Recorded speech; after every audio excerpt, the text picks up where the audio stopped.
Hi everyone, welcome to episode 1 of In Bed with Pieta. I'm very excited for you guys to see this. Clearly I'm not wearing the robes and I'm not in bed at the moment, but wait about 30 seconds and you'll get to see me in bed.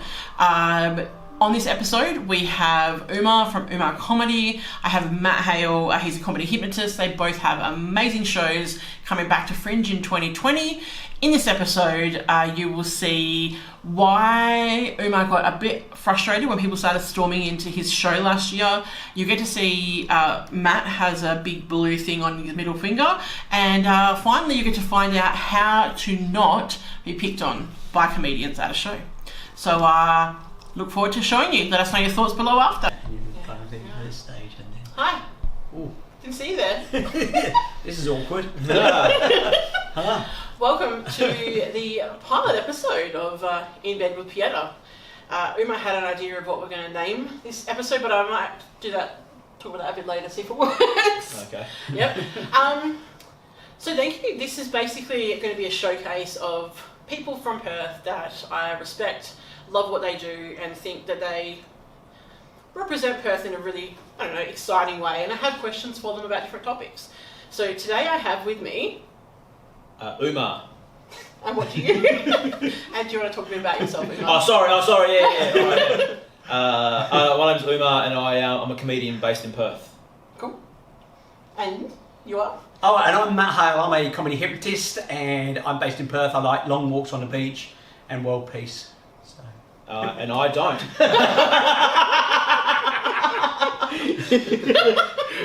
We're a good balance. Yeah. Now to start with, I chose you guys, I suppose as the first one because A, you already had a history, so I thought it would work well for the camera. Okay. But also, I suppose I wanted to find out a bit more about, why you're based in Perth and all your Fringe stuff, and just talk about, you guys. So Wow. do you want to start? Matt, you go first. Okay. Yeah, well, actually, strange enough, I bounce around the country all the time. Yeah. And doing my comedy hypnosis shows. Yep. So obviously, through Fringe, you'll see me here in my home festival, which is amazing. Yep. We've got 34 shows. But then I'll do Adelaide, and then throughout the year I'll do a lot of kind of corporate events, private events as well. Oh, cool. So I actually spend a lot of time working in all the other major cities around the country. But strange enough, I'm someone who chooses to still base here. Yeah. And I would prefer to fly backwards and forwards rather than being over there. I've got agents over east who keep saying it'd be way easier if you base yourself here. But I'm a big fan of the lifestyle here. I'm a big beach person. Yep. I've been here for 20 years now, and I From much the rather. UK, Yeah, from the UK. Yeah. Hey, can't make exceptions. Yeah. Yeah.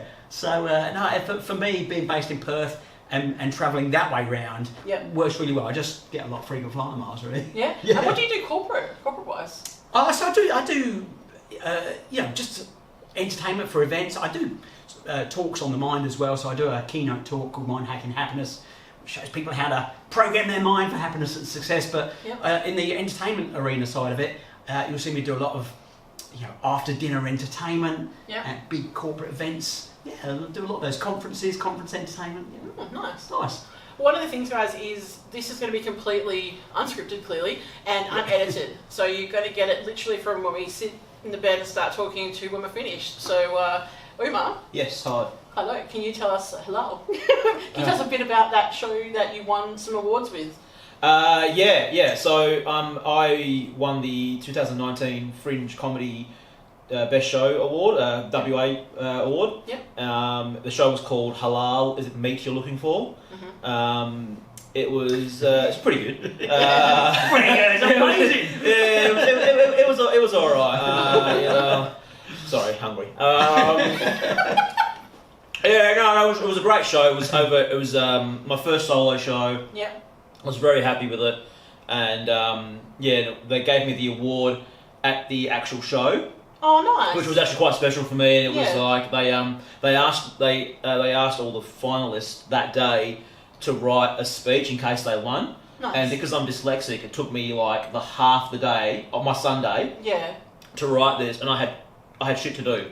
So I wrote the most belligerent speech ever. I think the opening line was, "If you're reading this, I'm in the middle of a well-crafted jihad joke. And they read it out, and it was amazing. And I was, but I didn't know I won until like my watch started going off. Yeah. There was like messages on my phone, on my watch, and I was like, man, I must have reached my steps for the day. And it's like, they kept going, bzz, bzz. I'm like, oh, this is real. Oh man, I must have smashed it today. And then I saw people walking into my show, and it's like, you know when there's like a lockout? No one's coming to my show. Yeah. People were storming in like 10 minutes to go, 5 minutes to go. I'm like, who are these people walking into my show, and why aren't they? I was getting really annoyed. Oh. And then at the end of the show, I was just like, cool, thanks guys, it was really lovely. I had the Sunday show had most of my family there, and yeah, so it was really special. And then they came and told me the award, and then I was like, what? And it's all filmed. It's on my Facebook, Umar Azad Comedy. But it was an amazing time, and I was really very very blessed to be there and to win the award. It was awesome. And you're bringing it back this next. Yeah. So I'm bringing it back again for Fringe. So if you haven't seen it, I'd love you to come down. It's going to be at the in Yagan Square. Yours in Yagan Square as well? Yeah. So you can come see Matt then me, or me then Matt, whatever. Can I come see you again? You absolutely. I actually want to come see the Hypnosis show. It's absolutely fantastic. But no, it was a great time. Fringe is a great. I love Perth around Fringe. Me too. It just turns.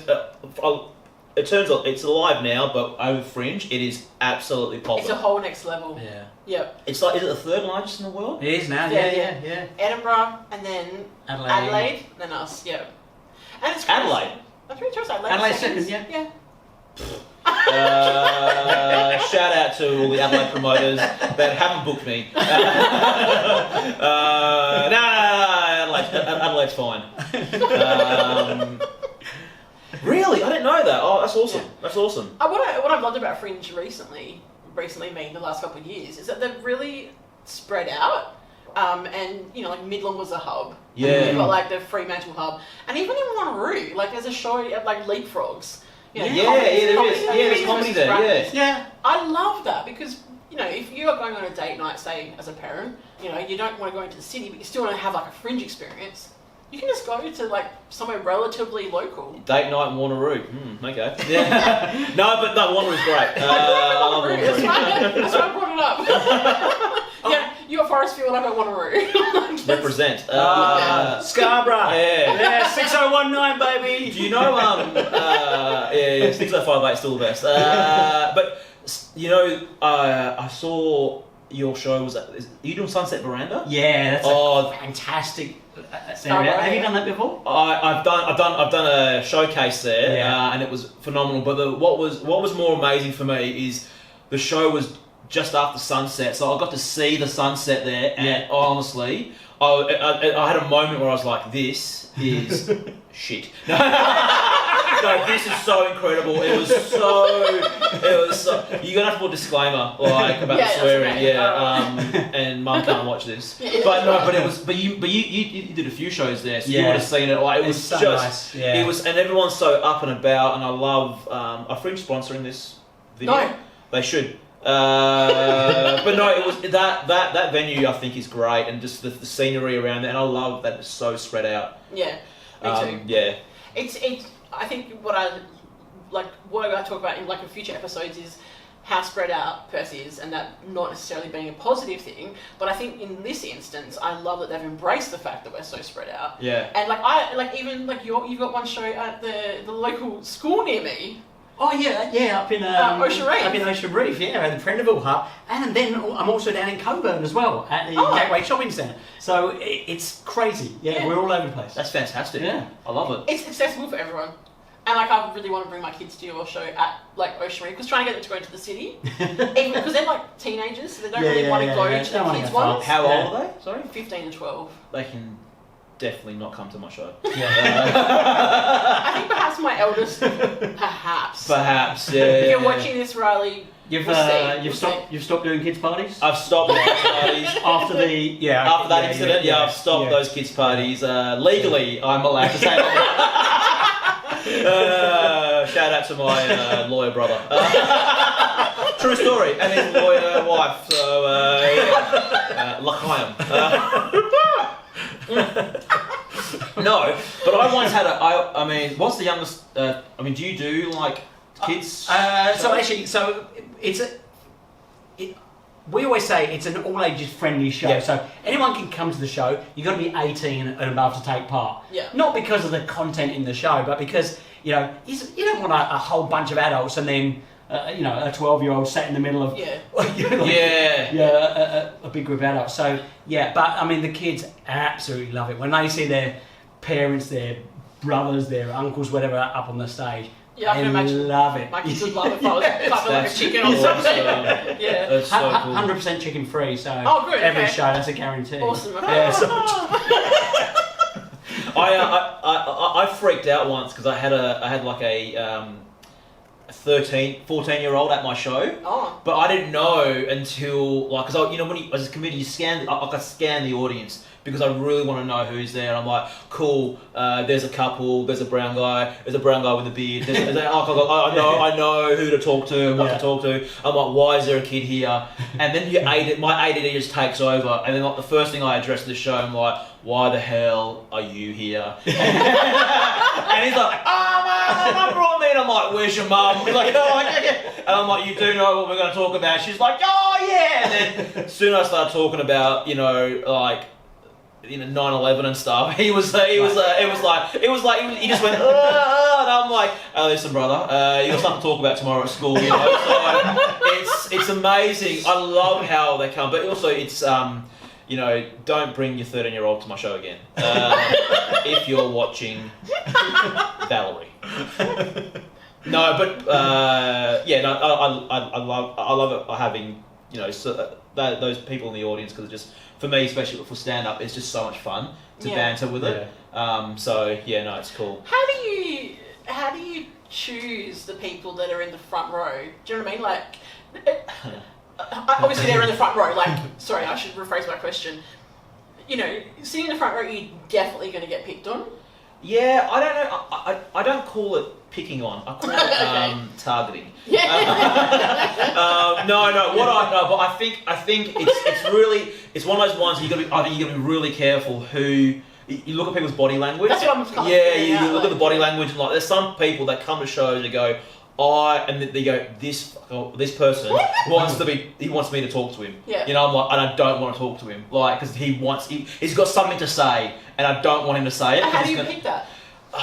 You got to bomb hard. I think you make mistakes as a comedian, and then you go, I'm not doing that again, or if I do it this way, I'm going to do it this way. Yeah, I think it's experience.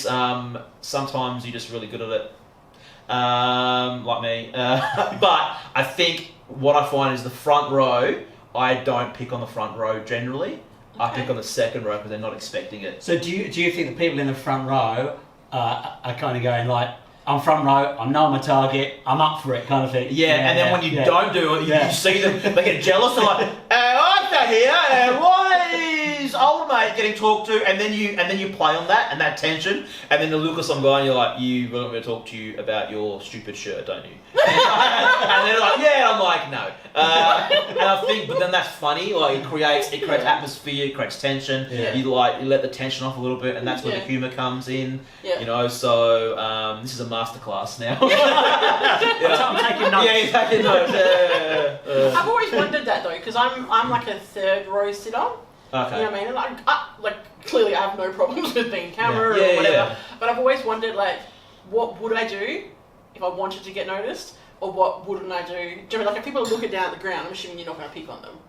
Yeah. Oh, sorry, target them. Yeah, target is a better word for legally. No, I don't know. What do you reckon, Matt? I think some shows you go to and the comedian will, if they're experienced and a good comedian, they will be able to play with that sort of vulnerability and make that. For my experience, I try to make them the star of the show. Okay. Rather than belittle anyone. I've never belittled anyone. Yeah, cool. No, I haven't. I like it when you kind of almost make yourself the butt of the interaction. You always be the joke. Yeah. And when you always put it back on yourself, then no one can be like, and can't say anything about you. You went to the show. I'm always the joke, and the other person is like they're the star. So then they leave the show going, "Hey, that was a great night." You know, he could have gone down the path of picking on this person or targets, but whatever you want to call it. Yeah. But he chose to turn it around, and that's actually quite special sometimes. Like I had an elderly lady at my show, my Fringe show. And I freaked out. I'm like, where did you get a fly from? Like, or am I flying RSLs now? And she's like, no, her daughter gave it to her, and it was so cool. And then I was having this interaction with her, and I made her the star of the show. Yeah. I had she danced on stage with me. It was amazing, you know, like. Shout out to osteoarthritis, but it was so good. No, it was so good. But yeah, when you find a comedian and you're playing with it, and also if you're in the crowd and someone starts talking to you, a comedian starts talking to you, they genuinely just want to glean some information off you and stuff. And if you're not comfortable, you can. But if you're not comfortable, just don't. Just say, okay, look, whatever. But be prepared for them to sort of be like, no, why can't I go? Why can't I talk to you?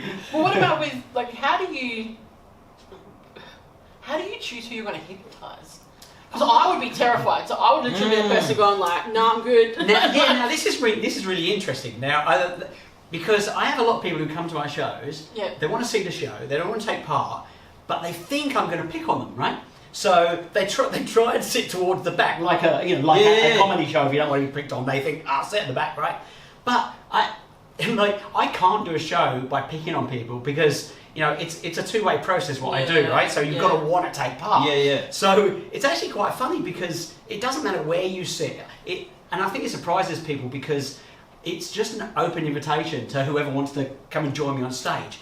But by the time I've got on stage, explain what it is, and I think there's people in the audience who may have actually come there going, "There's no way you get me up there," and then at the end of the first few minutes, they're like, "Hang on. This sounds really great." And I get a lot of people saying, "Do you know what? I was never going to get on your stage, and I'm so pleased I did." Oh, that would be me. Yeah. So no one gets picked on. I don't choose anyone. People volunteer themselves, and then through the process I go through on stage, I see who's going to be kind of who's responding the quickest. You know, I have a certain process that relaxes people down, chills them out. For some people, it's a little bit tricky to concentrate in that situation. Some people need more time. Yeah. Some people need a different technique. So I'm just looking for the people who, on that night, at that time, are responding the quickest. And then, then game on. Yeah.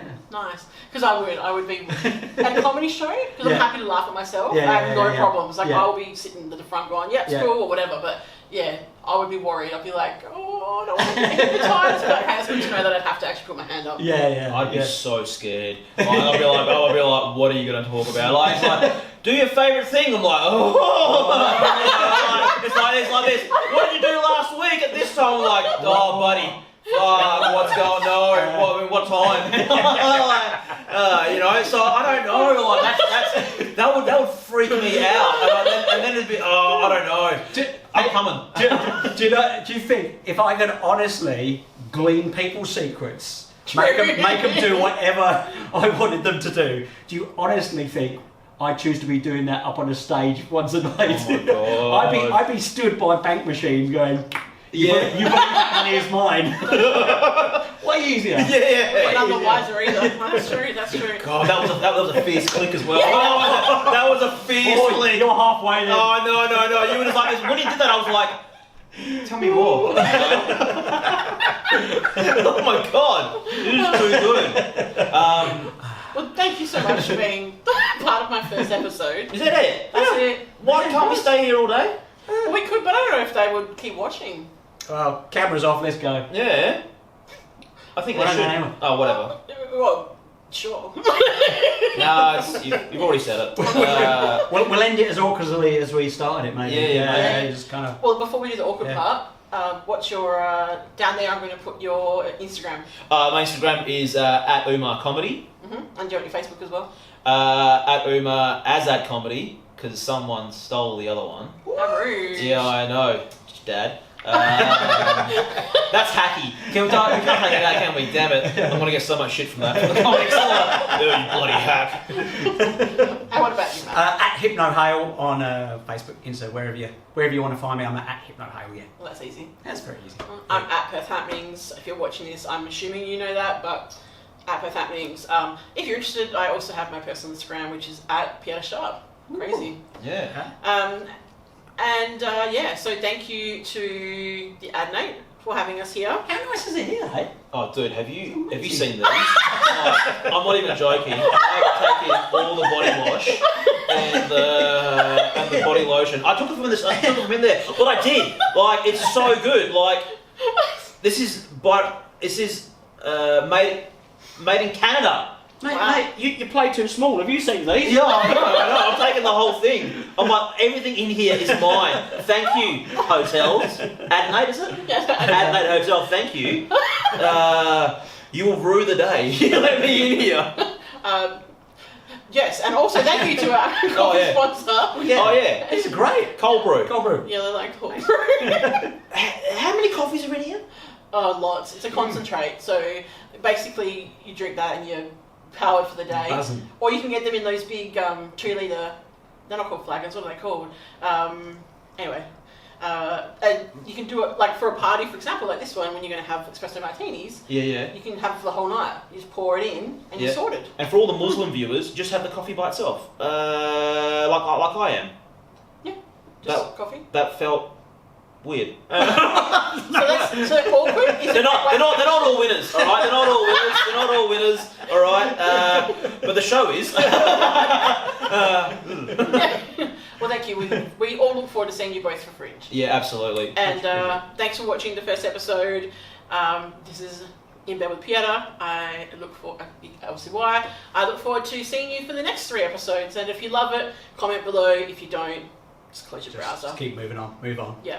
Thanks, guys. Bye.